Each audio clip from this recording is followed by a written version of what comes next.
Hey, what's up, cats and kittens? And shout out to all my Cerebralites. It is me, the Cerebral Diva, and I'm back. But before we go another further, do yourself a favor, and while you're at it, do me a solid. Take a second to hit that subscribe button, and once you've done that, take another second to hit that tiny little bell, and that way you'll be kept in the loop. Having said all of that, let's dive right in. Okay, so I'm going to try to give you guys a girls trip review, and I'm going to try being the operative word to refrain from giving you guys any spoilers. I saw the movie yesterday around 10:50 a.m. We went to an early matinee. Me and one of my closest friends decided to go because you don't understand the level by which I've been anticipating this movie. This is a movie that I was just so excited to see. I had so much anticipation. I had so many expectations of the movie. And I'm going to say this first off. On a scale of 1 to 10, I'll give the movie a 6. I'll give it a 6. Now, I know some of you who have seen the movie and who love the people who are in the movie are probably going to come down on me for this critique. But I have to be honest. I wasn't blown away by the movie. I wasn't, at one point I remember watching the movie and having flashbacks to Waiting to Exhale and thinking, okay, this is sort of going to be a more contemporary version of Waiting to Exhale meets The Hangover. That's sort of what a hybrid of those two movies. And that's kind of what it was. It was that I think that's a perfect summation of what the movie was. It was sort of Waiting to Exhale meets Hangover. So I went to the early showing. It was me and about maybe 12 other people in the theater. So that was great. I hate a crowded movie theater. I hate it. But sometimes I like a crowded movie theater because, you can feed off the energy of your fellow moviegoers. But for the most part, I hate it because I don't like people too close to me. And I don't like people watching me dig in my purse to pull out my snacks. The day before I went to go see The Hangover, I went on a date to the movie to see Spider-Man Homecoming. So let me tell you, I do not buy movie snacks. Now, judge me if you must, but I just think, and it's not even like financially I can't afford it. To me, it's just ridiculous. These movie theaters, and look, I'm not going to go off on the diatribe about prices and forget about the review, but I just have to speak non sequitur for just a second and just talk about these movie prices. So my date takes me on a movie. And he's like, do you want anything? And we had just come from dinner, so I wasn't hungry, so I didn't want anything. And he's like, well, let me go grab a water. So we go up to the counter and he grabs some water, and the water is $4.75. Yes, $4.75 for a water. This is why I will always carry a big purse. I'm sorry, I'm not paying $4.75 for a bottled water. Even though I can, I just feel like it's just a waste of my money. And I don't believe in just tossing my dollars out the window. I'm not that girl. If I'm spending my dollars, my money has to make sense. And $4.75 for some water, absolutely not. I'm going to smuggle every single time. And if movie theaters were smart, they would stop, hijacking these people and understand that if you just charge normal retail prices for these things, you're going to wind up selling much more, which is going to offset the cost adjustment. So I don't know. So you make your money in volume and not markup. So anyway, so I'm watching the movie. So all four of them come together. Regina Hall is successful, and she has a appearance during Essence Fest. She's going there to promote a book and a project that she's working on with her husband, Mike Coulter, from the Netflix show, not Iron Fist. What's the other Netflix? Luke Cage. Okay, so he's from Luke Cage. He plays Luke Cage, I should say. So that's who Regina Hall is married to in the movie. So they're going to Essence Fest. They're promoting this project that they're working on. It's this couple. They're this power couple who, sort of giving marriage advice to the masses. And, they're very successful in doing so. But their marriage is secretly in shambles. I hope that's not too much of a giveaway. So anyhow, they're in New Orleans, and because she has this trip, she's sort of at this stage in her life where she looks around and she realizes that she's around a bunch of people who aren't her true friends, and she wants to reconnect with her old girlfriend. So she decides that she's going to sponsor a girls trip and bring all of her old girlfriends from college along, i.e. Jada Pinkett, Queen Latifah, and Tiffany Haddish. So they all meet up in New Orleans, and calamity ensues.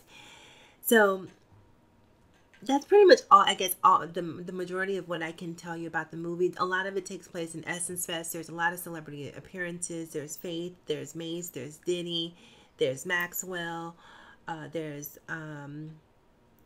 what's Alila Hathaway was in the movie. There's just a bunch of Iyanla Van Zant. There's a bunch of celebrities in the movie. So yeah, there's a bunch of cameos. So, because everyone's at Essence Fest, so it makes sense in the context of the movie. It's not like Empire, where they're just throwing celebrities on just for the sake of throwing celebrities. They actually make sense in the context of the movie.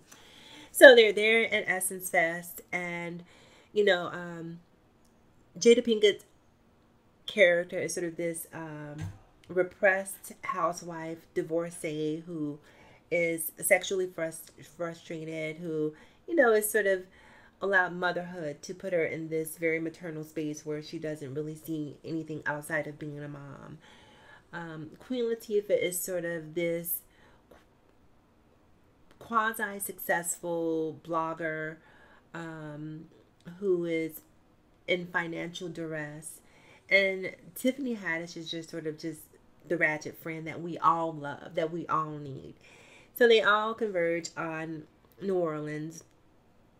And just a bunch of random things happen. Like I said, I don't want to give too much away just because I don't want to spoil the movie for anyone. But there was a scene. So while I was in the movie, there was this older lady who was sitting next to me, maybe about 5 or 6 seats away. And she and I were sort of, having this banter back and forth. And when the movie starts, there's a scene maybe a half hour into the movie where they have to stay at a hotel, a different hotel from the one they originally stayed in. And I don't want to tell you guys why, because I don't want to spoil it. And so when they move to this new hotel, they get a visitor. And the visitor does something that completely caught everyone in the movie off guard. I was just like, oh my God, am I really seeing what I'm seeing? So it was completely shocking. And the older lady who was there, now the movie had been raunchy up to that point as well, and that's what this movie is. This movie is extremely raunchy. If you're trying to see a movie with your mom or your grandmother, or anyone that you have a sense of deference for, you might want to think twice about seeing it if you don't want to be uncomfortable, because it's hypersexualized, super raunchy, profanity latent. I mean, it's just, they pull out all the stops as far as raunch goes. They went there. So if you get embarrassed or that makes you uncomfortable, don't go see the movie with someone. Go see it with your girlfriends, go see it with your boyfriend, go see it by yourself if you must. So to me, on a scale of 1 to 10, I would have to give the movie a 6. I thought the writing was bad in a lot of spaces. I thought the acting was honestly mediocre. I thought the comedy was predictable. I thought it appealed to the lowest common denominator. There was nothing intelligent about the comedy in this particular film. If you're looking for something that's a little bit more cerebral, no pun intended, then this probably isn't the movie for you. This is just raunchy, grotesque, over the top humor, physical comedy in a lot of cases. So I don't know, that's not in my wheelhouse. So if you're a person who enjoys that, then you'll probably love this movie. I'm not a person who really enjoys that, so for me it didn't really appeal. What appealed to me was seeing an ensemble cast of 4 Black women on screen together. So as a woman and as a woman of color, I really wanted to support the sisterhood. So on a scale of 1 to 10, like I said, I'm going to have to give it a 6. Also, I'm going to have to give it a thumbs down for whoever was doing the styling for this film. Regina Hall was decked out. Like, I loved pretty much everything that she wore. But whoever was responsible for styling Queen Latifah should never be allowed near a piece of fabric. These jumpsuits that they had her in were so ill-fitting. It just, I don't know. I mean, and maybe that was part of the character that they wanted her to portray, but even if that was the character, I just think that they could have done a better job with the fit. They could have done a better job with the undergarments, giving her some shape within those garments. It was not, I mean, yeah, it was a bad look for Queen Latifah as far as I'm concerned. So but Tiffany Haddish, to me, she carried the movie. You could have had Regina Hall and Tiffany Haddish, and the two of them, you know, Queen Latifah and Jada Pinkett were really superfluous characters as far as I'm concerned. They really didn't add a lot to the movie overall. I really feel like the movie was really centered around Tiffany and Regina. Tiffany brought the more cerebral component to the movie, and Tiffany really appealed to the lowest common denominator, which I love. I'm not being judgmental when I say that, because sometimes I need to tap into that too. So I don't want you guys to think I'm sort of looking down my nose at that, because I'm not, because she was my favorite character in the movie, because there's a part of her that lives within me. Believe that. So yeah, check out the movie if you want a good laugh. Even though it wasn't necessarily my type of movie, I did find myself laughing genuinely laughing at a couple of things, because sometimes, you know, have you ever been in a movie and you sort of have that influence laugh, where because everyone around you is laughing, you feel influenced to laugh or induced to laugh. So there was no audience induced laugh. All of my laughter for the most part was audience induced. There were a few times where there was some genuine visceral laughter that happened, but overall I just wasn't very, nothing happened that I was surprised. You know, the plot line was so predictable. I could predict every single thing that was going to happen. This is going to happen, that's going to happen, this is going to happen. You know, it's just, I mean, it's a formula. They didn't reinvent the wheel, let's just say that. But overall, like I said, if you want to see something that's funny, if you don't want to think too hard, if you need to escape, go check out Girls Trip. So that's really it for my review, you guys. And that concludes this episode. So remember to like, comment, subscribe, and please share if you feel so inclined. Remember to follow me across all social media platforms: Facebook, Instagram, Snapchat, and Twitter. Also remember, it is better to be pissed off than it is to be pissed on. And it's always, in closing, people, remember to live better, love harder, and think smarter. It is me, the Cerebral Diva. I will talk to you guys again soon. Have a great day, and as always, thank you for listening.